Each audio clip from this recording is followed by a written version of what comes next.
Hello friends, मैं एकता शर्मा और आज हम पढ़ रहे हैं चैप्टर रेजोल्यूशन। रेजोल्यूशन मीन्स होता है दृढ़ संकल्प। तो किस प्रकार से एक व्यक्ति जो शहर से आता है पढ़ करके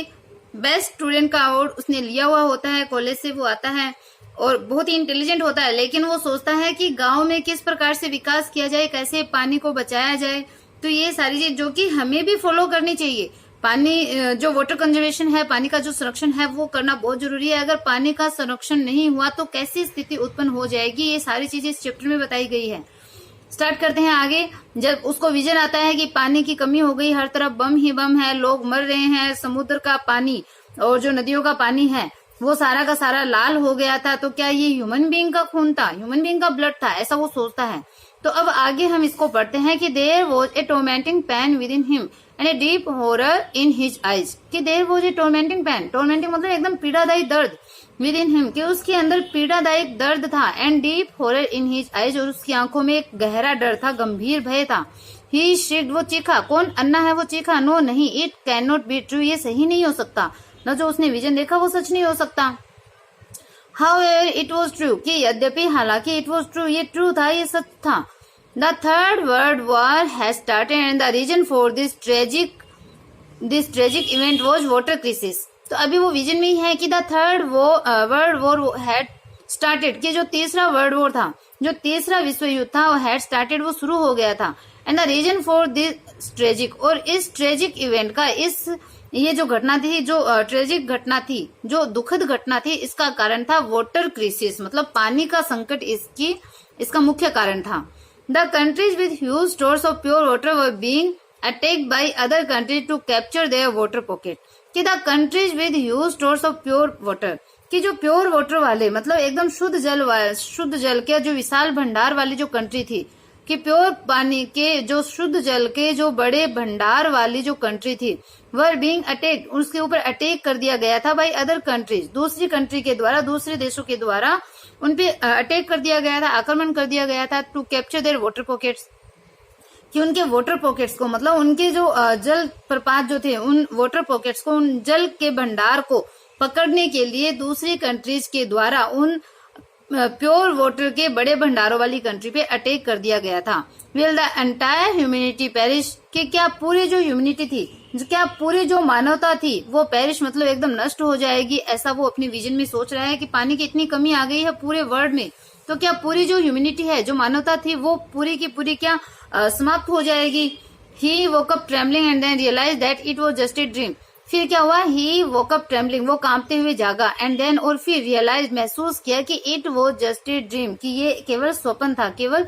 ड्रीम उसको आ रहा था। He thought that his dreadful nightmare could turn into a reality if no steps were taken for the proper management of water. He thought, उसने सोचा, that कि his dreadful nightmare, कि उसका जो भयानक जो नाइटमेयर था, जो बुरा स्वप्न था, could turn into a reality, कि वो रियलिटी में चेंज हो जाएगा, रियलिटी में बदल जाएगा, कि उसका जो बुरा स्वप्न था वो वास्तविकता में बदल जाएगा यदि नो स्टेप्स वर टेकन, यदि कोई स्टेप नहीं लिया गया, अगर कोई कदम नहीं उठाए गए, for proper management of water, के पानी के प्रॉपर मैनेजमेंट के लिए, पानी के उचित प्रबंधन के लिए यदि कोई कदम नहीं उठाए गए, तो उसका जो बुरा जो नाइटमेयर था, बुरा स्वप्न था, वो रियलिटी में चेंज हो जाएगा। He was now firmly determined to impart training to the youth of the village on water management techniques, who in turn would train the entire village। कि he was now firmly determined, कि वो अब दृढ़ हो गया था, उसने दृढ़ रूप से वो डिटरमाइन कर लिया था, उसने दृढ़ निश्चय कर लिया था कि to impart training to the youth of the village, की गांव के जो युवा लोग हैं उनको वो ट्रेनिंग देगा, मतलब गांव के जो युवा लोग हैं, जो युवक हैं, उनको वो ट्रेनिंग देगा, प्रशिक्षण देगा उन वाटर मैनेजमेंट टेक्निक, कि पानी के प्रबंधन की तकनीकों के ऊपर गांव के युवा लोगों को वो ट्रेनिंग देगा, ऐसा उसने एकदम से दृढ़ संकल्प कर लिया था। Who in turn will train the entire village, जो कि इन टर्न बदले में पूरे विलेज को ट्रेन करेंगे, पूरे गांव को प्रशिक्षित करेंगे। तो वो तो गांव के युवकों को प्रशिक्षण देगा और गांव के जो युवक हैं वो इसके बदले में पूरे गांव को प्रशिक्षण प्रदान करेंगे, ऐसा उसने डिटरमाइन कर लिया था। It was 3 o'clock, अब 3 बज गए थे रात के, मतलब मान लो सुबह ही होने वाली थी, तो अब 3 बजे थे। The temple prayer were over, तो जो टेम्पल की जो प्रेयर थी, प्रार्थना थी, वो पूरी हो गई थी। All the villagers were returning with A Solomon expression on their faces, कि ऑल द विलेजर्स, के सारे जो गांव वाले थे, वो रिटर्निंग मतलब लौट रहे थे with A Soman expression, Soman मतलब गंभीर एक्सप्रेशन के साथ में, ऑन देयर फेसेस, कि अपने चेहरे पे गंभीर भाव को लिए हुए सभी गांव वाले हैं वो लौट रहे थे। वुमेन व holding the drowsy children in their arms, कि जो महिलाएं थी वो ड्राउजी चिल्ड्रन मतलब निंद्रालु जो बच्चे थे, जो उनिंदे जो बच्चे थे जिनको नींद आई हुई थी, इन देयर आर्म्स अपनी आर्म्स में अपनी भुजाओं में महिलाएं हैं वो अपने उनिंदा बच्चों को पकड़े हुए थी, होल्डिंग मतलब ले रखा था, पकड़ी हुई थी।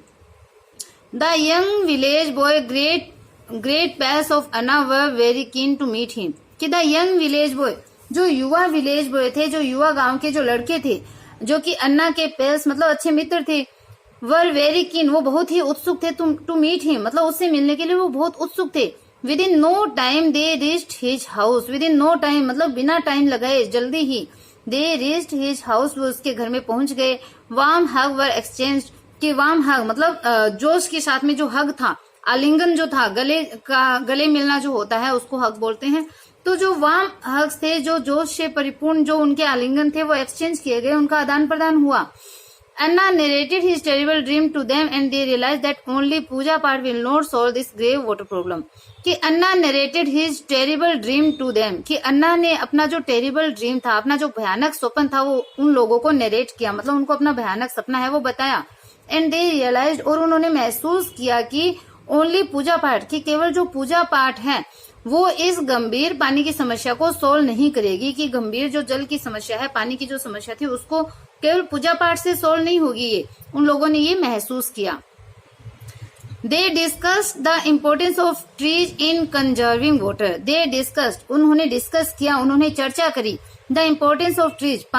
जो ट्रीज की जो इम्पोर्टेंस थी, जो महत्ता थी, वृक्ष की जो महत्ता थी उनके ऊपर, इन कंजर्विंग वाटर के पानी के संरक्षण के लिए वृक्षों की इम्पोर्टेंस के ऊपर उन्होंने डिस्कस किया। In the forest water seeps gently into the ground as vegetation breaks the fall, कि इन द फॉरेस्ट मतलब जंगलों के अंदर जो वाटर सीप्स है मतलब जो पानी है वो सीप्स जेंटली मतलब सीप्स होता है समा जाना, जेंटली यानी धीरे धीरे इनटू द ग्राउंड जमीन के अंदर, की फॉरेस्ट के अंदर जमीन के अंदर जो पानी है वो धीरे धीरे समा जाता है। As vegetation breaks the fall, जैसे जैसे मतलब जो वेजिटेशन है जो मतलब वनस्पति जो है वो ब्रेक्स द फॉल, की जैसे जैसे पेड़ पौधे मतलब गिरते हुए जो पानी गिर रहा होता है उसको रोक देते हैं। तो ये बता रहा है कि जंगलों के अंदर जो पानी है वो धीरे धीरे जमीन के अंदर चला जाता है, ग्राउंड में चला जाता है, समा जाता है, और वो पेड़ पौधे हैं वो पानी के वेग को रोक देते हैं। This ground water in turn feeds well lakes and river, कि दिस ग्राउंड वाटर, और ये जो ग्राउंड वाटर है जो भूमिगत जल है, इस भूमिगत जल से ही जो भूमिगत जो जल है इन टर्न वो बदले में फीड्स वेल मतलब जो कुएं होते हैं कुओं को जल मिलता है, लेक्स यानी जो झील है उनको जल मिलता है, एंड रिवर्स यानी नदियों को जल मिलता है, मतलब भूमिगत जल से ही, क्योंकि भूमिगत जल उसमें समा जाता है और बदले में भूमिगत जल से ही कुओं को, झीलों को और नदियों को पानी मिलता है। Protecting forest mean protecting water catchments, तो वो पेड़ों की महत्व के बारे में बता रहे हैं, क्योंकि पेड़ है वो पानी के वेग को रोकते हैं, उसको तेजी से बहने नहीं देते, वो जमीन में समा देते हैं। तो अगर जमीन में पानी समाएगा तो वो कुओं में, लहरों, झीलों में, नदियों में वहां पे पानी जाएगा। तो ये बता रहे हैं कि प्रोटेक्टिंग फॉरेस्ट, कि फॉरेस्ट को बचाया जाना मतलब जंगलों को, वनों की सुरक्षा करने का अर्थ है प्रोटेक्टिंग वाटर कैचमेंट, कि जो वाटर कैचमेंट है मतलब जो जल का जो संरक्षण है उसकी प्रोटेक्ट की जानी। तो मतलब क्या हुआ कि प्रोटेक्टिंग फॉरेस्ट मीन्स कि वनों के संरक्षण का अर्थ होता है उस पानी के संरक्षण को बचाया जाना, उसकी सुरक्षा करना। दे resolve that they will motivate everyone to plant and take care of at least one tree and prevent the indiscriminate cutting of trees, कि they resolve उन्होंने रिजोल्व किया, उन्होंने दृढ़ निश्चय किया दैट कि they will motivate everyone to plant, कि वे मोटिवेट करेंगे, वे मतलब लोगों को मोटिवेट करना होता है मतलब प्रेरित करना, कि they will motivate everyone to plant, कि वो प्लांट के लिए मतलब पौधारोपण करने के लिए वो हर एक व्यक्ति को मोटिवेट करेंगे, उनको प्रेरित करेंगे। And take care of at least one tree, और कम से कम एक पेड़ को टेक केयर मतलब देखभाल करना, कि कम से कम एक पेड़ की देखभाल करने के लिए और उसको लगाने के लिए वो प्रत्येक व्यक्ति को मोटिवेट करेंगे। एंड प्रिवेंट, और वो रोकेंगे, किस चीज को रोकेंगे, the indiscriminate cutting of trees, कि पेड़ों की जो इनडिस्क्रिमिनेट मतलब अविवेकपूर्ण तरीके से जो पेड़ों की कटिंग है उसको वो रोकेंगे, मतलब पेड़ों को कटने से भी बचाएंगे। Mahesh, a vibrant boy with glowing eyes, said, I know that over the years, rising population, growing industrialization and expanding agriculture have pushed up the demand for water. कि महेश नाम का एक जो वाइब्रेंट बॉय, वाइब्रेंट मतलब एकदम जोश से भरा हुआ उत्साही जो लड़का था, विद ग्लोइंग आईज, कि अपनी ग्लोइंग आईज मतलब अपनी चमकीली आंखों के साथ उसने कहा कि आई नो, मैं जानता हूं, दैट ओवर द ईयर्स, कि इन वर्षों के अंदर जो राइजिंग पॉपुलेशन है, मतलब जो बढ़ती हुई जनसंख्या है, इसने बढ़ती हुई जनसंख्या ने ग्रोइंग इंडस्ट्रियलाइजेशन मतलब बढ़ती हुआ जो इंडस्ट्रियलाइजेशन है, जो औद्योगिकरण है, एंड एक्सपेंडिंग एग्रीकल्चर, और बढ़ती हुई जो खेती है, विस्तृत होती हुई जो एक्सपेंडिंग होता है, विस्तृत होना, फैलाव, तो विस्तृत जो कृषि है इसने पानी की डिमांड को, पानी की जो मांग है वो उसने पुश मतलब उस पे पुश कर दिया, उस पे दबाव डाल दिया है। तो वो बोलता है कि मैं जानता हूं कि इन वर्षों के अंदर जो बढ़ती हुई जनसंख्या है, बढ़ता हुआ जो औद्योगिकरण है और विस्तृत होती हुई जो खेती है, इसने पानी की डिमांड को बढ़ा दिया है, पानी की मांग को बढ़ा दिया है। He further said that people should develop a habit of saving water in their day-to-day life because every drop matters. He further said, उसने आगे कहा, उस महेश ने आगे कहा कि people should develop a habit, कि लोगों को एक आदत को डेवलप करना चाहिए, लोगों को एक आदत बनानी चाहिए, आदत को विकसित करना चाहिए ऑफ सेविंग वाटर, पानी बचाने की, in their day to day life, की अपने दिन प्रतिदिन के जीवन में लोगों को पानी बचाने की जो हैबिट है उसको विकसित करना चाहिए। बिकॉज क्योंकि एवरी ड्रॉप मैटर्स, की प्रत्येक बूंद का महत्व होता है, प्रत्येक बूंद है वो मैटर रखती है, और ये आदत है वो हर एक ह्यूमन बीइंग को होनी चाहिए पानी बचाने की। कितनी अच्छी बात देखो इसमें बता रहे हैं, हर एक ह्यूमन बीइंग को पानी बचाने की आदत है वो डाल लेनी चाहिए। रामूडा, ए ब्राइट चेफ विद काम meditative face, made his presence felt and said, कि अब रामूडा नाम के व्यक्ति के बारे में बताया जो कि ब्राइट चेफ मतलब एकदम से प्रसन्न रहने वाला एक चेफ मतलब लड़का है, विद काम मेडिटेटिव फेस, कि एकदम शांत और मेडिटेटिव मतलब विचार मग्न, एकदम ध्यान एकाग्रत किए हुए चेहरे के साथ में रामूडा जो कि एक प्रसन्नचित्त लड़का है, उसने मेड हिज प्रेजेंस फेल्ट, उसने अपनी जो प्रेजेंस, अपनी जो उपस्थिति थी वो फेल्ट मतलब महसूस करवाई, एंड सेड कहा। तो रामूडा नाम का एक जो शांत और जो एकाग्रचित रहने वाला, जो ध्यान में मग्न रहने वाला, जो एक प्रसन्नचित्त मुद्रा वाला जो लड़का है, उसने अपनी जो उपस्थिति थी वो फेल्ट वहां पे करवाई, अपनी जो उपस्थिति थी वो महसूस करवाई, एंड सेड कहा। क्या कहा? In urban areas the construction of houses, footpath and road has left little exposed earth for water to soak in, कि इन अर्बन एरियाज, की अर्बन एरिया के अंदर, शहरी क्षेत्रों के अंदर, द कंस्ट्रक्शन ऑफ हाउसेज मतलब घरों के निर्माण के अंदर, शहरी क्षेत्रों में जो घरों का निर्माण होता है वहां पे फुटपाथ मतलब जो रोड है, जो पैदल चलने का जो स्थान है, सड़कें हैं, हैज लेफ्ट लिटिल एक्सपोज, कि उसको मतलब थोड़ा सा एक्सपोज कर दिया गया है, उसको मतलब खुला छोड़ दिया गया है अर्थ को, फॉर वाटर टू सोक इन, पानी को सोखने के लिए बहुत कम मतलब जमीन है वो बची है वहां पे, लिटिल एक्सपोज्ड अर्थ मतलब बहुत कम खुली जगह बची है। तो इन अर्बन एरिया, शहरी क्षेत्रों के अंदर घरों के कंस्ट्रक्शन के कारण फुटपाथ पे और सड़कों के ऊपर पानी को सोखने के लिए, वाटर टू सोक इन मतलब पानी को सोखने के लिए बहुत ही कम एक्सपोज्ड अर्थ मतलब खुली हुई जमीन बची है शहरों के अंदर।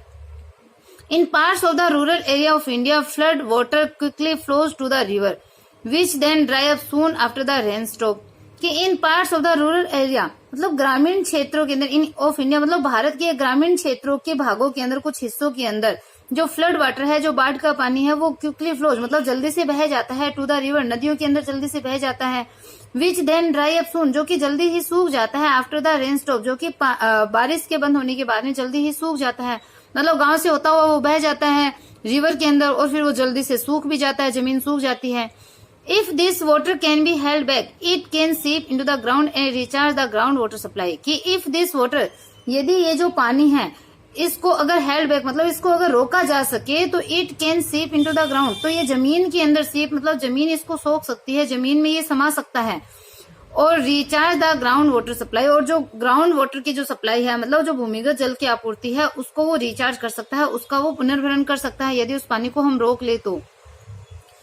तो Mahesh looked at Anna with questioning eyes, अब जो महेश है वो अन्ना की तरफ देखता है, क्वेश्चनिंग आईज मतलब प्रश्नचित जो निगाहें हैं, आंखें, उनके साथ में वो जो महेश है वो अन्ना की तरफ देखता है। वो बोलता है कि भैया I have heard of rain water harvesting, कि मैंने रेन वाटर हार्वेस्टिंग के बारे में सुना है, वर्षा जल का जो संरक्षण है उसके बारे में मैंने सुना है। व्हाट इज इट, ये क्या है? और रेन वाटर हार्वेस्टिंग जो है ये बहुत ही इंपॉर्टेंट क्वेश्चन है, वो हो जाता है, तो सबको पता होना चाहिए कि रेन वाटर हार्वेस्टिंग है वो क्या होता है। ध्यान लगाइए यहाँ पे,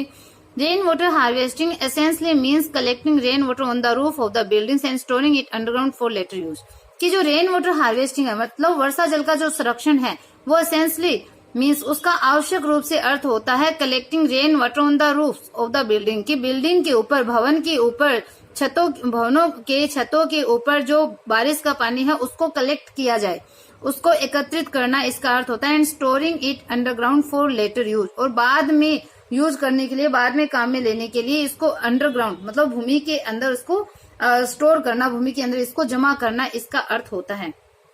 जैसे बहुत से गांवों में, आजकल शहरों में भी होता है, छत के ऊपर जो बारिश का पानी गिरता है उसको कुएं बना करके, कुंड बना करके उसमें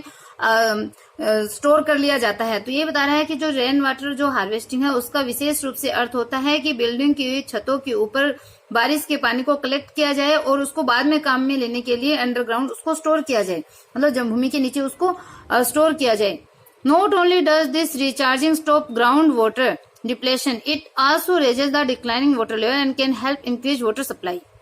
कि not only does this, कि ऐसा करने से न केवल जो recharging stop ground water depletion, कि न केवल ये भूमिगत जल जो है, जो ग्राउंड वाटर है, जो भूमिगत जल है उसके रिक्तीकरण जो हो रहा है, उसका जो कमी हो रही है, डिप्लेशन जो इसका हो रहा है, उसको न केवल ये रिचार्ज करेगा, मतलब न केवल ये भूमिगत जल की जो रिक्ति है उसको न केवल ये रिचार्ज करेगा,